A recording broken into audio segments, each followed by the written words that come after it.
সামনেই ঈদ, তাই মুখর দেশের অন্যতম পাইকারি কাপড়ের মোকাম নরসিংদীর বাবুরহাট। রোজা শুরুর আগে থেকেই ভিড় করছেন দেশের নানা প্রান্তের ব্যবসায়ীরা। প্রতি বছরের মতো এবারও দোকানে দোকানে ঈদ স্পেশাল কাপড়ের পসরা সাজিয়ে বসেছেন বাবুরহাটের বিক্রেতারা। সাশ্রয়ী দামে মানসম্মত কাপড় পাওয়ার কারণে পাইকারি ক্রেতাদের পাশাপাশি খুচরা ক্রেতারাও হাটে ভিড় জমাচ্ছেন। বিস্তারিত নরসিংদী প্রতিনিধি মোর্শেদ শাহরিয়ারের পাঠানো তথ্যছবিতে তানজিনা তাসনিমের প্রতিবেদন।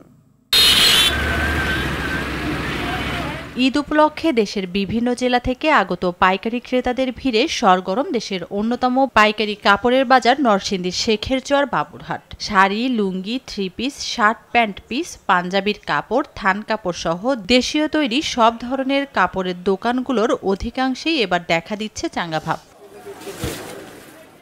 গত বছরের তুলনায় এবছর কাপড়ের দাম না বাড়ায় পাইকাররা বেশি করে কাপড় কিনছেন লাভের আশায়। স্বাভাবিক সময়ে গড়ে 1.5 থেকে 200 কোটি টাকা বিক্রি হলেও বর্তমানে তা দাঁড়িয়েছে 1000 কোটি টাকার উপরে। পার্সেন্টেজটা পাই, এটা দিয়ে আল্লাহর মতে আমাদের সংসার মোটামুটি ভালোই চলে।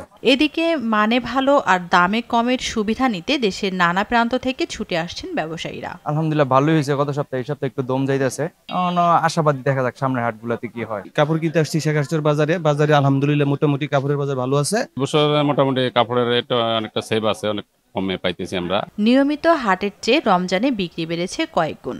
আশার চেয়ে বেশি ক্রেতাদের সাড়া পাওয়ায় বিগত বছরের ক্ষতি পুষিয়ে নেওয়ার আশা ব্যবসায়ীদের। ঈদকে সামনে রেখে প্রায় 5 থেকে 6 হাজার কোটি টাকা লেনদেন হবে বলে জানান বণিক সমিতির সভাপতি।